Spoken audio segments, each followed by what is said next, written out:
Welcome to the weekend. This is the One Up Club on the One Up Club podcast network, I guess. Whatever this is a streaming session, obviously. And I got somebody to my north because I don't want to say left or right because it's kind of weird when you look at Zoom. He's on my left and my right because of the way I'm sitting, he's on my left. But where I'm looking on the screen, he's actually on my right. So it's very confusing. You're also very lucky. Yes. Yeah. And I'm on my left and on my right. It's not that small, buddy. That's right. In case you haven't listened to the podcast, maybe you actually recognize his voice. He is from veryverycolts.com. Our very own Ryan Noble. What's going on, Ryan? Not much, buddy. How are you doing? Doing wonderful. Thanks for joining us in this whole new format where we're doing streaming, where we're doing live on Twitch. We're probably going to do live shows at some point, I would imagine. But this obviously pre-recorded, but it's live for us. So for people watching, it's actually the past. It is the past. We're kind of speaking to the future right now. Kind of weird. We are. It is kind of weird. Yeah. I'm just happy to be here, buddy. That's right. It really is. And Ryan, you're my first guest in this kind of new format because basically what we're doing with the podcast is trying to move it more into a streaming form, kind of stay hip with the kids, if you will. So I'm glad to have you aboard. And it's funny because moving into the future with the show, you actually started texting me, sending me messages, whatever, about diving into the history of gaming and things like that, which was really funny because I was like, yeah, he's like just getting into this stuff and there's so many interesting things that you're finding. How did that actually start? Did you just happen across a video and then you just started watching them like in binge form? So yeah, I mean that's literally exactly what happened. It was pretty much just I think I almost ran out of videos on YouTube. Especially with things kind of loosening up with quarantine up here. We're still not quite back to normal activities yet.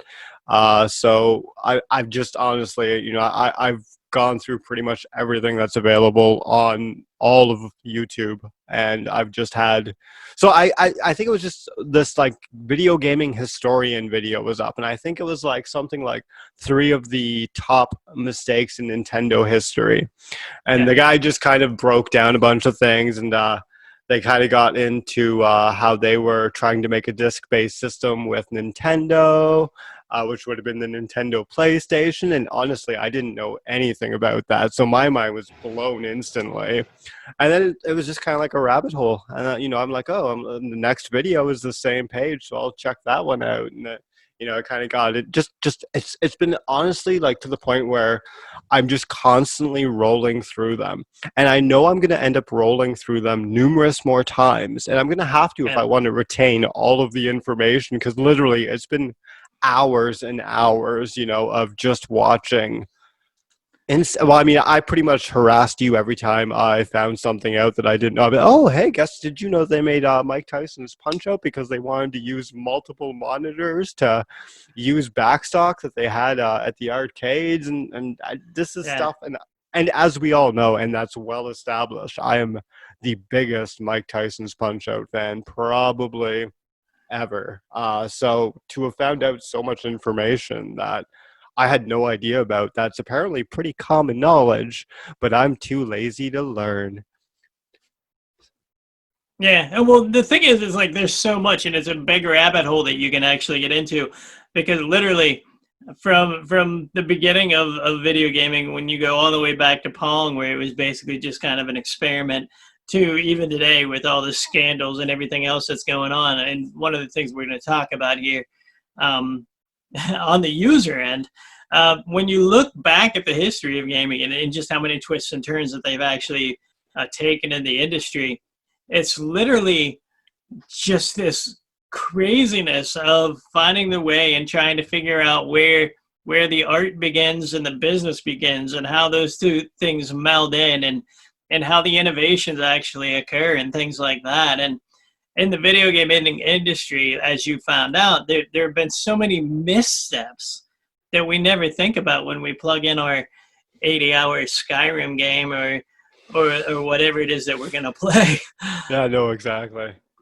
Yeah, So and it's been like I've been blown away by so much of the stuff that like I've kind of like stumbled upon. Like whether it be something that's like a big lawsuit, like Nintendo going up with Universal over Donkey Kong and the similarities to King Kong, um, to just like much smaller. Like it's just like to him like King Kong or Donkey Kong being kind of like off of like the Popeye series, and that's kind of how he was kind of created. And I'm like my mind just keeps getting blown, and some of the things are huge, and it's been fun. I mean, I'm gonna keep doing it, and I'm yeah. sure I'll end up running out of videos on this guy's page, and luckily there are probably endless people that are willing to teach me all this stuff, because it's been a lot of fun. I mean, it's probably been unfortunate for you because I'm regurgitating stuff to you that in most cases you've already known about.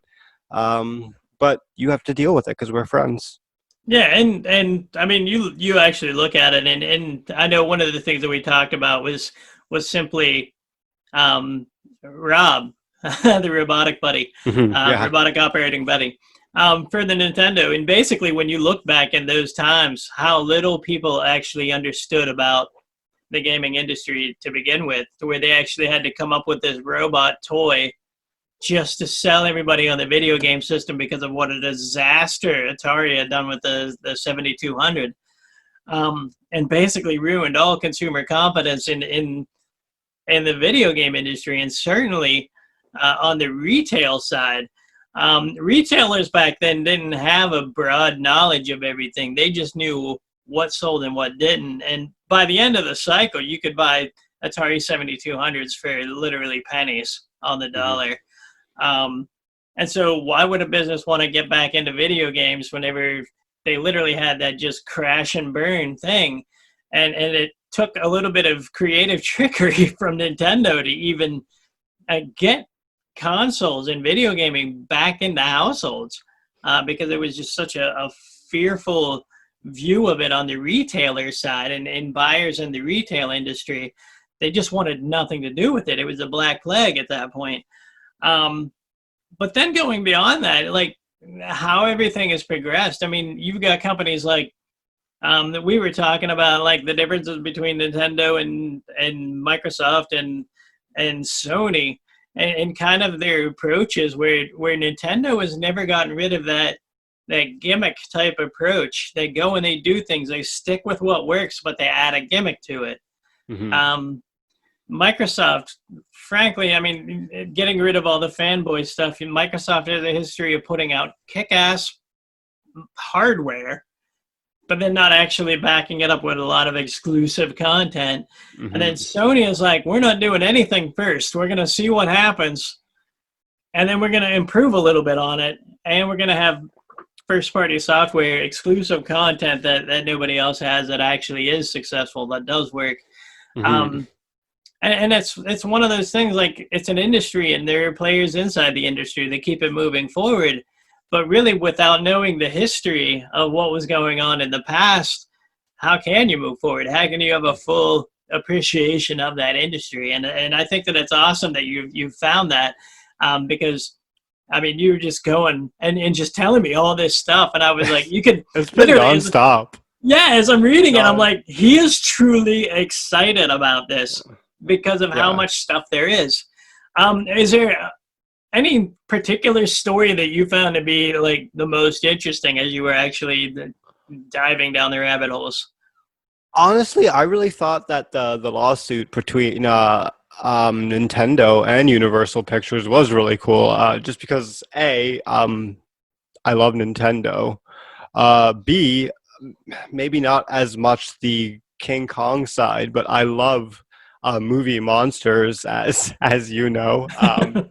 Big into like Godzilla and all those ones. So and King Kong as well. So but also like not just the fact that there was two things that I'm into, but just the fact that like back then Nintendo was, still trying to make their footing, and they weren't a big company really then, especially in the States. And when they to go against a big company like Universal, which was a juggernaut, and to beat them in court, really kind of, to realize how much of a kind of like a footprint that kind of gave them in like establishing themselves, and like I thought that was really cool, and especially when it was like to think of Nintendo as once being something small is kind of weird. So to hear stories from when they were kind of still establishing themselves, I really like those stories, and I also like the Rob the Robot one a little bit. But I think it was because that might have actually been the first one I saw, because I just watched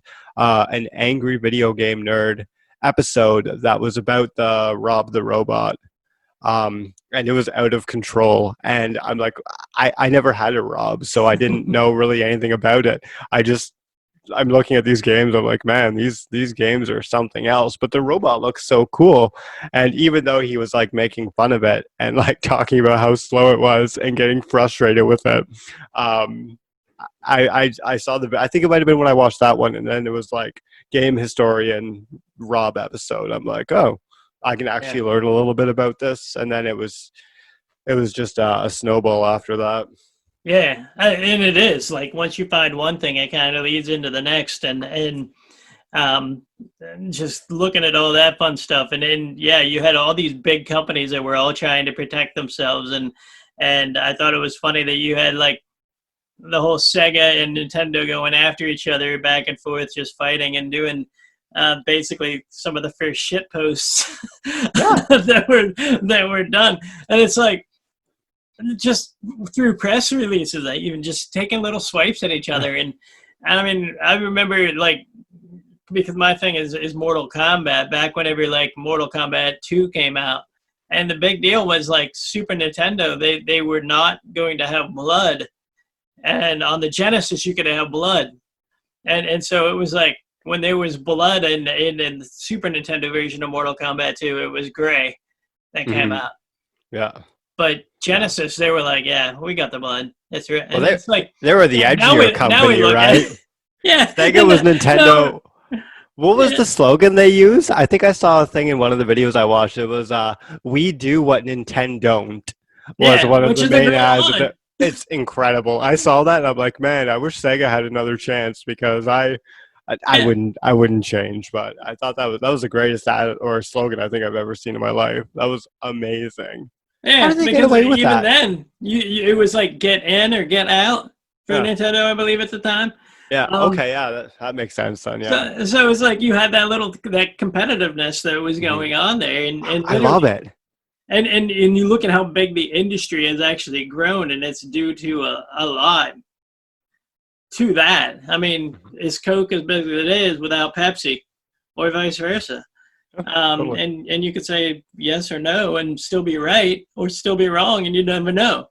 Um, but yeah, I mean, competition oftentimes breeds enthusiasm, and whenever you got these companies taking the biggest slice out of the biggest pie, then you end up getting a lot of fun antics that go on behind the scenes between like corporate sniping and trying to basically steal each other's employees and things like that, which was also a big deal back then. I've Um, seen a lot of stuff kind of coming in stories right now, and I'm starting to like recognize names more. And I'm like, okay, so they'll say someone's name, I'm like, oh, okay, I know who he is. He was a developer for Nintendo, or whereas before I'd be like, yeah. I don't know, And, man, I'm just here to play Mario. and it's like you get all these outside factors that end up in there too. Whenever you're dealing with like the parents and the politicians with the ESRB board and stuff like that, um, just all this craziness that happens, and you don't realize just how ingrained it really is until it's so ingrained that literally you've got millions of people watching just a stream of E3 or whatever, Hmm. and you realize just how big a business it is when you can turn on like Twitter or whatever, and you just see nothing but people talking about the E3 presentations, the Sony presentations, Nintendo Directs, all this stuff. When you look at it, I mean, you got like Nintendo Power Magazine when it first came out, and you're like, everybody in school had the Nintendo Power Magazine. Yeah. And it's like, and then you realize just how big that entire industry is, all the residual industries that go into that sort of thing, and it's just crazy to think of. So when you talk about getting into history, it's really, it's fun. It's fun to me. It's like, it's fun for me to see you going through it kind of for the first time, because I enjoy the enthusiasm that goes along with that. Mhm. Um, and I sent you an article earlier this week too, because you were talking about it, and the article was basically talking about, and I don't have it in front of me. Basically, data miners are going in and they found open, or like all the source codes for some of the Nintendo stuff, um, and finding just crazy stuff of how they develop these things. And Nintendo wants to stand up, and we all know that Nintendo is as litigious a company as you can possibly get. If you do anything with this stuff, they're going to sue you. That's just kind of the way it is. Um, but these data miners, they went in and found the source code and found things like a crazy Yoshi character, just finding music and all this other stuff that was scrapped and didn't make it into the final things. And it raises kind of an interesting question. And I didn't know if you would have any thoughts on it, where are data miners finding this thing? Is this a good thing because it is actually adding to the historical record in a lot of ways? Or is it a bad thing because they're violating corporate properties? Like, because they could use that stuff still, theoretically, Yeah. um, or they might not. But it's kind of a company secret that's now been Mhm. exposed. So that kind of creates an interesting dichotomy. And I didn't know what your personal thoughts were on it. I mean, obviously, as like a video game fan that has no like investment on either side, it's exciting because we have characters like, if let's say, for example, like I remember there was, I don't remember exactly what it was, but there was something along for a Link to the Past, and like I'm sure as because I loved that game when I was growing up, I would love to see stuff that maybe wasn't included that might have been um, almost made it into the game or something. And I get why I would want that. But I definitely get from Nintendo's side that not wanting people to see it.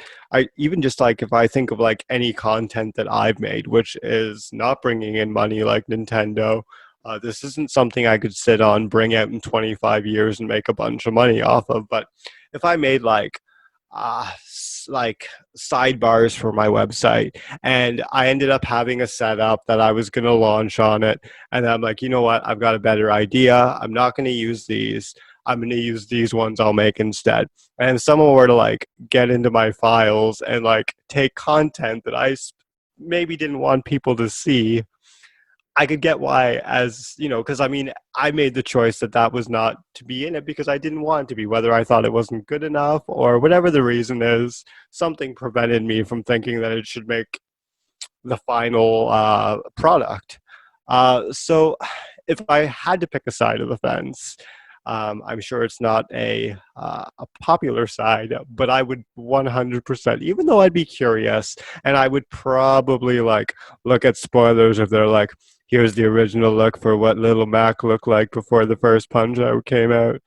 I would totally be all over that. And I realize I'm a hypocrite, but I get why Nintendo wants that stuff kind of held private. If they wanted to give it to people or show people that, they will. Who knows the reasons why these things didn't make final cuts of things, and only Nintendo knows that. But I don't know. That's my Yeah. way of thinking. And I'm kind of a, like, I always think about it on the consumer side, because one of the things that we always get, like, is when they do the special editions, a lot of times you get the art book with it, and they show kind of the art. And on Mortal Kombat, I know you can unlock like different concept art and stuff like that, and I love that stuff. I think it's great. Hmm. And the only problem that I have with Nintendo having a problem is they sat on this for so long, they weren't going to do anything with it. I don't know that anybody can do anything with it now, Yeah. because most of the stuff is so old that it'd be pointless. They Hmm. weren't going to do anything. It's pretty clear that they weren't. Yeah. And so just embrace it. I mean, if you're gonna, But I mean, it's out there. You can't do anything about it because it's out there now. it's out there Embrace it. now. Embrace it and like But if you don't treat make it a as like point of other people and be like, this is frowned upon, there is the potential of repercussions for it, and kind of making people reconsider doing it in the future. I don't know. I mean, like, if you don't want people to see this stuff, it's I don't know. It's out there. People have seen it. They're obviously probably not going to be happy about it. They're going to do stuff about it. I mean, this actually, in another video, I learned that they were the ones that invented the D-pad. And it wasn't until like 2003 before other companies could use the exact same style that they had. And I guess other companies just changed where they put the roller. I don't know. I'm not very techy, but I thought that was interesting. I didn't know that Nintendo made the D-pad. Anyways, that wasn't what we were talking about. But they will be all over anybody that uses anything or gives out anything that they believe is theirs. That was my point. yeah, absolutely. And I think it creates us something like there's so much history, and anytime you want to come on and talk about anything, just let me know. But what we're gonna do right now, Ryan, is we're gonna wrap that part of it up. We're gonna go to some streaming, and when we come back from the streaming, we're actually gonna play King of the Club. And Ryan, because you're first, spoiler alert, you're gonna end up the king of the club because there's no score to beat except your own. Which is So, perfect. Because so I don't there's. know what to anticipate from this. I haven't really gotten much out of you, so I'm kind of like, ugh. I'm a little So, nervous, but I I'm just just happy that I'll be king. I know you wore the cat shirt to get to me, and I also did. to kind of relax yourself and Hmm. to take some of the pressure off. But I just want you to know there's no pressure. So when we No come back for the pressure. king of the club, you're going to be in the hot seat. You're going to be answering some totally 100% subjective questions for us. And if your score is high enough, which would be higher than 0, then you will become the Can very I first king of the club. can I get under 0? Yeah, it's gonna be great. So we're gonna go to the stream right now, and then when we come back, we'll do that. So that's Ryan. I'm Brian. We'll see you in a couple of minutes.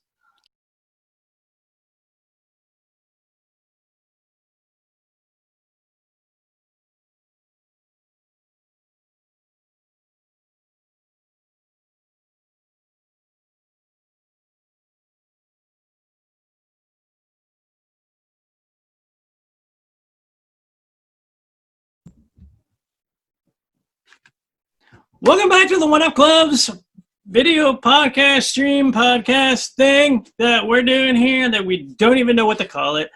I'm Brian. Beautiful. He's Ryan. And you are here right now for the most important segment you might ever see on this show. But don't let that be an excuse to not watch the show again. Because this is the king of the club. And Ryan, are you ready to actually make an attempt to be the first person to claim the throne here at the One Up Club? Make an attempt. I am ready to become the king of the One Up Club. Well, I don't know. Do they have royalty? Is royalty like looked down upon like really bad in Canada like it is here in the United States? Or is that just No, I think we still really like it up here.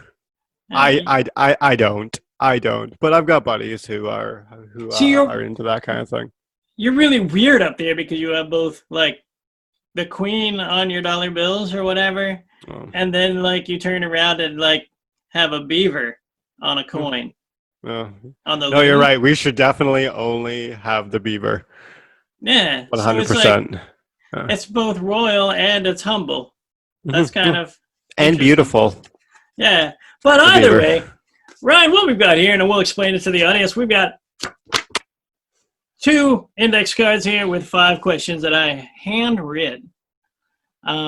Retro. I've handwritten them here on these 2 index cards. So I'm spending the big dollars with this mechanical pencil from Bic, which cost about 20 cents a piece. No I'm not, expenses were spared. and oddly enough, I've not used one of those since like high school. Nobody has. I know they're a waste. I hate them, but my kids love them, so they get them. And I needed something to write with, so I stole it. Just don't tell them. So basically, what we're doing here, to become the king of the club, all you got to do is beat the last king's score. It's as simple as that. And basically, what we do is we ask 5 would you rather, A, B, totally subjective questions that there are only two answers for. And basically, you just answer those.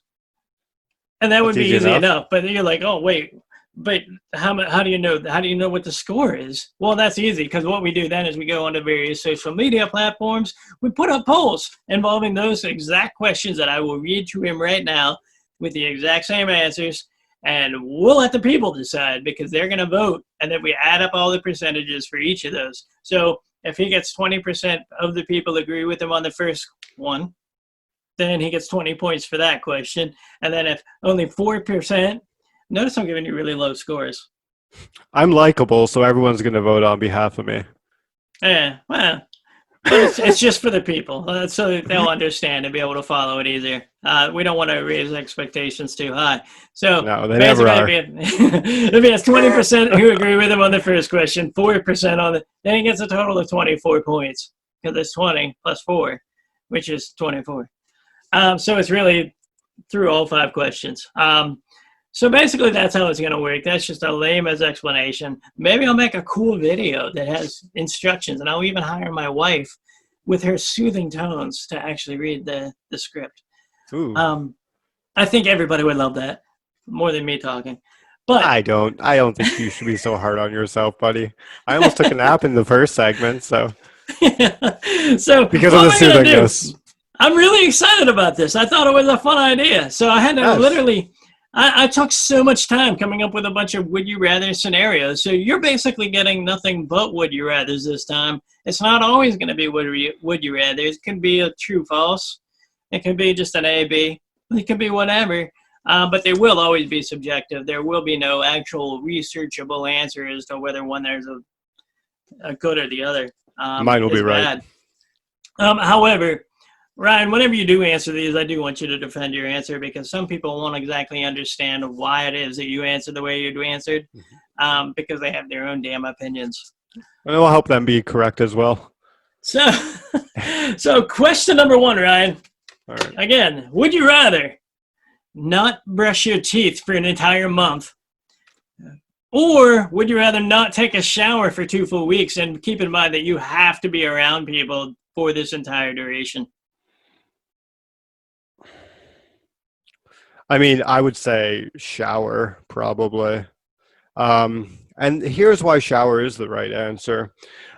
It's I could probably in that time try to move as little as possible. I can try not to exert myself. I could try not to build up a sweat, right? Whereas in this time, I need to eat. If I go a day without eating way more food than a human needs to, I waste away.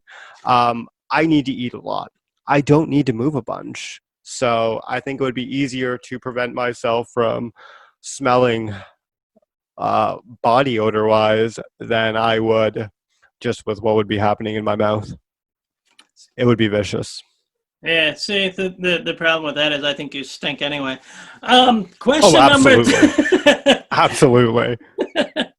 Question number 2. And this one also is going to be very difficult for you to answer. Perfect. Um, I almost didn't put this in here because I felt like it was maybe a Well, I'm little so too, happy that you were psyching me out over it. So that's cool. it was maybe a little too macabre. Um, Ryan, would you rather be stuck in a small bathroom with Andre the Giant, who is in the middle of dropping a gigantic Poop? drunken deuce, Oh, drunken poop. All right. or or would you rather be stuck in a tiny elevator with a freshly roided up Scott Steiner from his prime?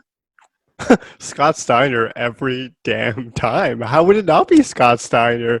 The guy would sit there Pump and a he would pump. be it's Scott Steiner. I mean, I feel like that sounds like something that would be entertaining. The guy would just be losing his mind. It would be hilarious. He'd be trying to like do math and like I'd have to find out like if I was half of the man of him or a quarter of the man of him or whatever.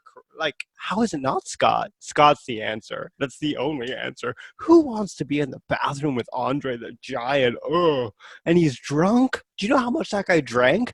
Do you know how much that guy ate? It's this one's an obvious one. Everyone's gonna pick that. Everybody.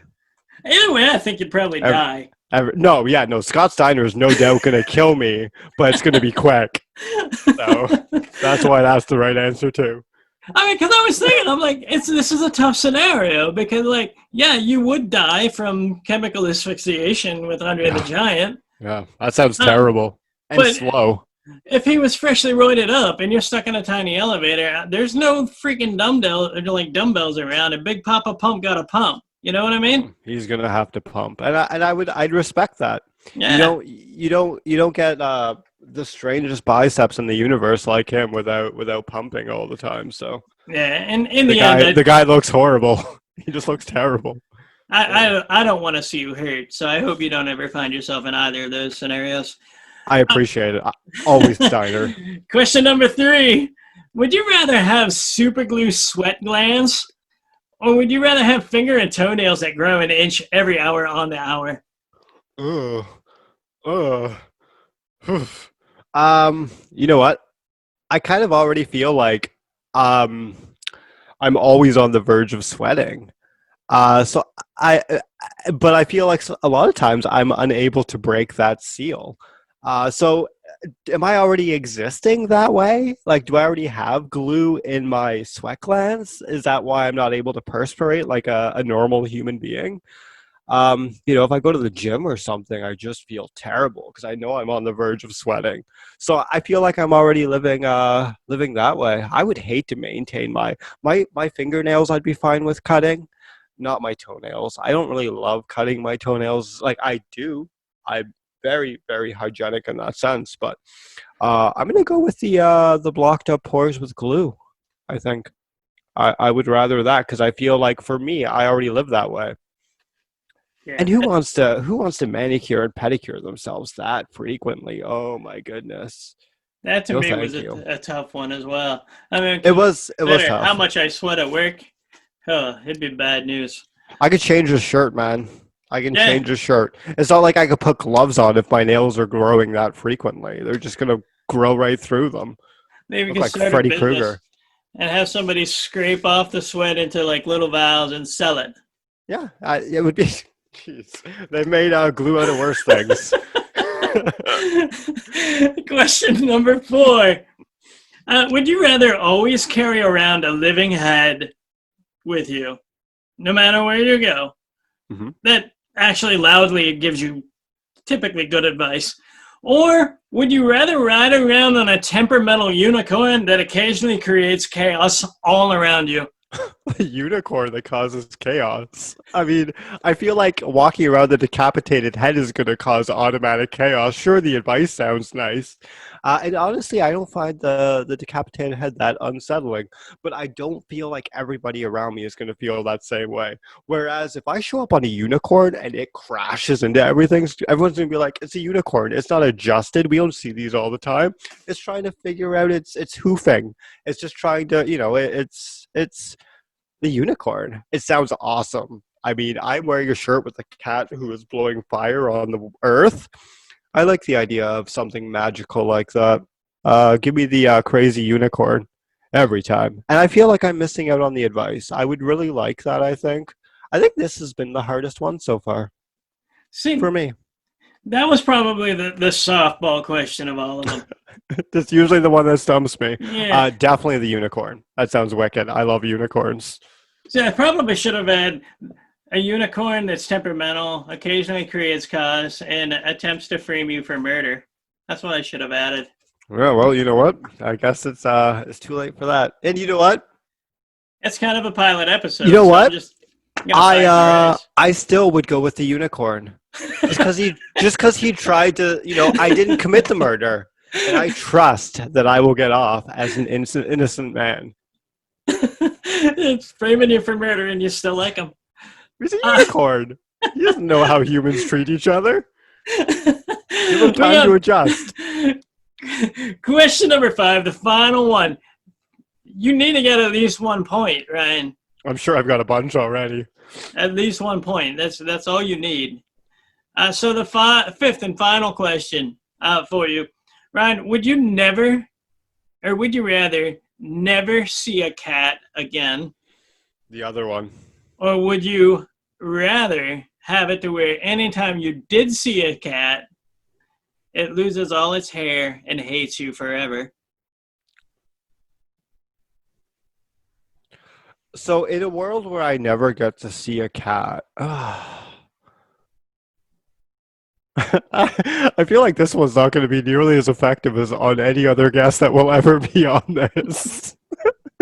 I'm wearing a cat shirt. I feel like this one was picked specifically for me. Okay, wait. So give it to me one more time. I just need to hear it with my eyes closed because I feel a little emotional. If you could repeat it, sorry. So a cat. I can never see a cat is my first option ever again. Now, do cats still exist? And they're happy. Cats still exist, but you never seen them. See, I don't believe that there would be a world where cats would not sense me and want to come to me. I'm like a cat whisperer. They're just aware of me. They know to come to me. The cat loses its hair. Now, are these outdoor cats? I feel like there's a lot. Any cat, no matter where the cat is, it just instantly loses its hair and it hates you. God, why does it have to lose its hair? Why does it have to hate me? Man, I'm supposed to. I don't like either of these, Ryan. Brian, I hate these. I hate it. I hate it. Hate it. I still want to see cats. Sorry, I'm selfish. They can lose their hair and and be upset with me. They just have to deal with it. They'll still have other people that make them happy, so I'm not ruining their lives. I'm just making them temporarily upset. So I'll just try to limit it so I'm not hurting as many cats. Brian, this is a real jerk move on your part. I'm very upset. Are we done yet? Is this over? I do believe I told you. Now, in the last section of my trying to sell my answer, I want the people that will be voting to know that I was personally attacked on this episode, and this question was to mess with me. So vote for my vote because I am a victim of just poor judgment on Brian's part. Is what this was. That's my answer. I did Damn tell it. you in the pre-show that I would exact revenge in some way, shape, or form. You did say that, so that's fair. Right there. That's how I got you back for wearing the cat shirt. Thank you for that. What we're going to do is we've already tabulated the results. And Ryan, you did win. I'm assuming. I'm going into the future right now. You won. So basically, King. you are officially now, or unofficially now, but officially as this airs, the king of the club, the very first king of the club. Is there anything you would like to tell your loyal subjects, with the exception of the ones who will try to unseat you? First of all, I would just like to thank everybody who made any vote that helped me land this prestigious position. To the people that did not vote for me, especially on that last question, you are terrible, and I don't like you. And now that I'm the ruler, my first order will be to have all of you eliminated, every one of you. I would like for everyone to just get out there, hug a cat, tell a cat that you love them. If you're looking for a cat, adopt a cat. There's lots of great shelters that you can go to. And if you have any questions, if you're near my area, I can point you where to go. And also, if you talk to me on Twitter, you must address me as King. King Noble. My name actually means Little King, so it makes sense that I would be your first king. Am I supposed to stop talking about being a king yet, or is it okay because I will eventually be the king once this is official? Is that it? Well, thank you. And to be honest, when I'm doing the video editing of this, I am going to fast forward through all that. That's I'm just very gonna. It's going to sound like, and that's all the people are going to see. That's going to be very unfortunate. You're going to be missing out on a lot of traffic, buddy.